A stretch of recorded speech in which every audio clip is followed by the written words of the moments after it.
Kalimantan Timur merupakan provinsi yang memiliki luas wilayah 1,5 kali luas Pulau Jawa dan dihuni oleh sekitar 3,5 juta jiwa. Kalimantan Timur kaya dengan sumber daya alam, terutama batu bara dan minyak bumi yang menjadikannya salah satu provinsi penyumbang devisa terbesar di Indonesia. Pada tahun 2010, Kalimantan Timur menyumbang 320 triliun rupiah untuk pendapatan regional domestik bruto nasional. Meski demikian, hanya sekitar 17 triliun rupiah yang dikembalikan ke daerah sebagai dana bagi hasil. Eksploitasi sumber daya alam di Kalimantan Timur juga ternyata tidak berbanding lurus dengan kesejahteraan masyarakat ataupun membaiknya infrastruktur di provinsi ini. Angka kemiskinan tetap terhitung tinggi. BPS mencatat pada tahun 2010, jumlah penduduk miskin Kalimantan Timur mencapai 285.400 jiwa. Meningkat dibandingkan tahun sebelumnya yang berjumlah 245.050 jiwa penduduk. Infrastruktur juga masih menjadi persoalan di Kalimantan Timur. Dari ruas jalan nasional sepanjang 2.118 km yang beraspal baru sekitar 1.743,5 km, dengan kondisi rusak 283,3 km dan rusak berat 22,81 km. Sejumlah kawasan Kalimantan Timur juga masih sulit diakses dari pusat ibu kota kabupaten seperti Kecamatan Krayan di Nunukan, serta Kecamatan Long Apari dan Long Pahangai di Kutai Barat. Salah satu masalah yang dihadapi oleh Provinsi Kalimantan Timur adalah kesenjangan antar daerah. Karena Provinsi Kalimantan Timur ya, itu sangat luas sekali.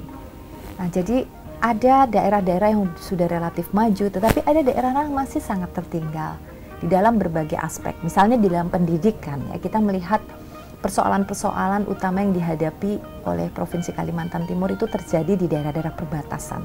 Bukan saja karena infrastrukturnya ya, tetapi juga karena persoalan-persoalan aksesibilitas dan persoalan-persoalan yang nanti akan sangat mempengaruhi juga bagaimana satu kebijakan bisa efektif diterapkan di sana. Fungsi DPR adalah legislasi atau pembuatan undang-undang, budgeting, dan pengawasan yang dijalankan dalam kerangka representasi. Sudah seharusnya anggota DPR dapat menyuarakan apa yang menjadi aspirasi dan kebutuhan masyarakat di daerah asalnya. Suara wakil rakyat akan jauh lebih berarti ketika didasari dengan pengetahuan dan pemahaman yang mendalam akan potensi dan permasalahan di daerah. Ya, ternyata menjadi anggota DPR itu begitu banyak kesempatan yang terbuka ya untuk ikut berkontribusi di dalam pembuatan satu kebijakan yang kita anggap baik atau mengubahnya apabila ada kebijakan yang salah gitu, tetapi untuk betul-betul berkontribusi dan berperan itu ternyata tidak mudah ya. Pertama tentunya kita juga dituntut untuk bisa memahami satu persoalan, dan karena di DPR itu kan setiap anggota itu dikotak-kotak di dalam komisi. Nah, kebetulan saya mendapatkan tugas di Komisi 10 yang bekerja untuk memperbaiki situasi pendidikan, kemudian kepemudaan, olahraga, masalah kebudayaan, pariwisata. Dan sekarang yang baru-baru ini tentunya menyangkut soal ekonomi kreatif. Untuk setiap bidang itu ada satu persoalan yang harus kita dalami, dan itu tidak bisa begitu saja kita ketahui. Kita harus banyak berkomunikasi dengan masyarakat, kita harus banyak khususnya berkunjung ke daerah pemilihan kita sendiri untuk memahami apa sebetulnya persoalan yang terjadi dan apa sebetulnya tuntutan dari masyarakat sendiri. Nah, kalau kita sudah mendapatkan banyak informasi dan bisa kemudian memahami persoalan dan tuntutan itu, tentunya kita harus juga bisa menerjemahkannya. Lalu bagaimana ini konsekuensinya terhadap kebijakannya? Misalnya undang-undang apa yang harusnya ada? Apakah ada undang-undang yang sekarang justru harus direvisi? Nah, kemudian apa isi dari undang-undang itu? Tentunya tidak begitu mudah sebetulnya untuk kita betul-betul bisa berperan ya. Jadi banyak sekali yang harus kita lakukan, apakah kita tadi mendapatkan info dari masyarakat atau kita mempelajari juga literatur-literatur yang ada, mempelajari kondisi di daerah-daerah ataupun di negara-negara lain yang sudah mungkin memiliki satu sistem pendidikan yang lebih baik misalnya, bagaimana itu bisa diadopsi di sini. Dan kemudian juga terakhir kita punya fungsi pengawasan. Ya, jadi setiap kebijakan yang sudah kita buat, apakah itu berupa anggaran maupun legislasi, kita harus awasi juga apakah pelaksanaannya di daerah betul. Apabila kemudian ternyata di dalam pelaksanaannya banyak kekurangan ataupun satu mekanisme yang harus diubah, kita juga harus kemudian memperbaikinya lagi. Proses-proses perumusan kebijakan di DPR, baik undang-undang maupun anggaran, merupakan tantangan tersendiri yang dihadapi oleh seorang anggota DPR. Inilah juga yang dihadapi oleh Dr. Insinyur Hetifah Saifudian MPP atau biasa disapa Hetifah sebagai anggota DPR RI yang mewakili masyarakat Kalimantan Timur. Satu undang-undang kan tentunya adalah hasil dari suatu pembahasan yang di dalamnya tentunya tidak lepas dari kepentingan-kepentingan politik, bahkan kepentingan-kepentingan kelompok dan individu. Nah, jadi disitulah mungkin ya salah satu tugas seorang anggota DPR adalah kita harus betul-betul menjamin bahwa apa yang tertuang di dalam undang-undang itu merepresentasikan kepentingan masyarakat, bukan kepentingan dari kelompok-kelompok kepentingan atau vested interest atau bahkan individu dan kepentingan yang mungkin bertentangan dengan masyarakat itu. Nah, disinilah mungkin kita perlu satu kematangan dan juga perlu satu kepemihakan, perlu juga satu keterampilan politik. Kalau misalnya sekarang kita tidak berani mengemukakan ya pendapat itu di forum-forum publik, tidak mau berdebat ya dengan orang yang berbeda pendapat dengan kita. Nah, di situ mungkin kita bukan dalam posisi sebagai anggota DPR yang baik ya, yang bisa menyuarakan apa yang dituntut oleh masyarakat.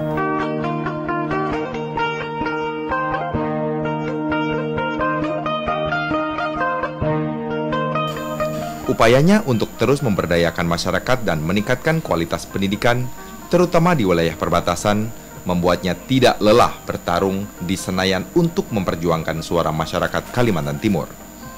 Hal itu pula yang mendorongnya sering keluar masuk wilayah-wilayah terpencil di provinsi yang berbatasan langsung dengan negara tetangga Malaysia, seperti Nunukan, Kutai Barat, dan Malinau.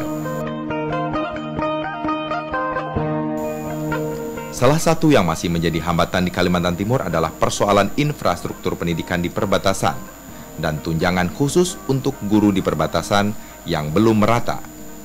Untuk itu, Hetifah telah memfasilitasi pertemuan antara anggota DPRD Nunukan dengan Kementerian Pendidikan Nasional, memfasilitasi guru-guru di daerah perbatasan bertemu dengan DPR dan media nasional. Figur perempuan pekerja keras yang sangat peduli pada pemberdayaan perempuan dan kelompok marginal sangat lekat pada diri Hetifah. Selain bergelar Insinyur Planologi jebolan Institut Teknologi Bandung, ia juga seorang doktor dengan gelar PhD dari School of Politics and International Relations, Flinders University, Adelaide, Australia. Dengan latar belakang pendidikannya ini, Hetifah banyak memberikan bantuan dan asistensi kepada berbagai masyarakat, komunitas maupun pemerintah, kota, kabupaten, dan provinsi untuk pemenahan birokrasi, perencanaan dan penganggaran partisipatif, peningkatan iklim usaha, perbaikan kualitas pelayanan publik, pencegahan korupsi melalui reformasi pengadaan barang dan jasa, dan berbagai inovasi pembaharuan lainnya. Selain aktif sebagai anggota parlemen, istri dari Insinyur Siswanda Harso Sumarto ini juga aktif di Organisasi Kongres Wanita Indonesia atau KOWANI sebagai Ketua Bidang Pendidikan, Ilmu dan Teknologi serta Kaukus Perempuan Parlemen Republik Indonesia atau KPPRI. Ibu dari 4 orang putri ini kini tengah giat mendorong partisipasi perempuan dalam politik dan peningkatan kapasitas perempuan di berbagai daerah di Indonesia, termasuk Kalimantan Timur. Jauh sebelum bergabung di parlemen, Hetifah adalah aktivis kampus. Selepas dari kampus, ia bergelut di berbagai organisasi masyarakat sipil yang mengadvokasikan berbagai persoalan kemasyarakatan dan mendorong terciptanya reformasi kebijakan publik dan tata pemerintahan. Saat ini Hetifah memfokuskan perjuangannya melalui DPR dan partai politik. Selain menjadi salah satu pimpinan fraksi Partai Golkar, Hetifah adalah Wakil Ketua Balitbang Partai Golkar dan pengurus DPP Partai Golkar di bidang pemenangan pemilu wilayah Kalimantan. Saat bertemu dan berbincang langsung dengan masyarakat, Hetifah merasakan adanya harapan masyarakat yang begitu tinggi kepada wakilnya di DPR. Ini menjadi energi baginya untuk terus berbuat dan bersuara lebih keras untuk Kalimantan Timur, yang lebih baik. 2 tahun mengemban amanah dan mengabdi sebagai wakil rakyat, banyak hal yang sudah dilakukannya. Namun dirinya sadar bahwa semua belum optimal. Hetifah senantiasa berharap pada masukan, baik berupa kritik maupun saran, agar dirinya bisa berbuat lebih baik lagi untuk rakyat. Mimpi yang paling besar yang saya harapkan adalah masyarakat Kalimantan Timur itu bisa meningkatkan kesejahteraan dan kehidupannya, karena pada dasarnya Kalimantan Timur adalah wilayah yang sudah banyak menghasilkan sumber daya alam yang juga banyak menyumbang kepada nasional dan daerah-daerah lain di Indonesia. Maka wajar apabila masyarakat Kalimantan Timur bisa ikut menikmatinya. Untukmu yang duduk sambil diskusi, untukmu yang biasa bersafari di sana, di gedung DPR. Di hati dan lidahmu kami berharap, suara kami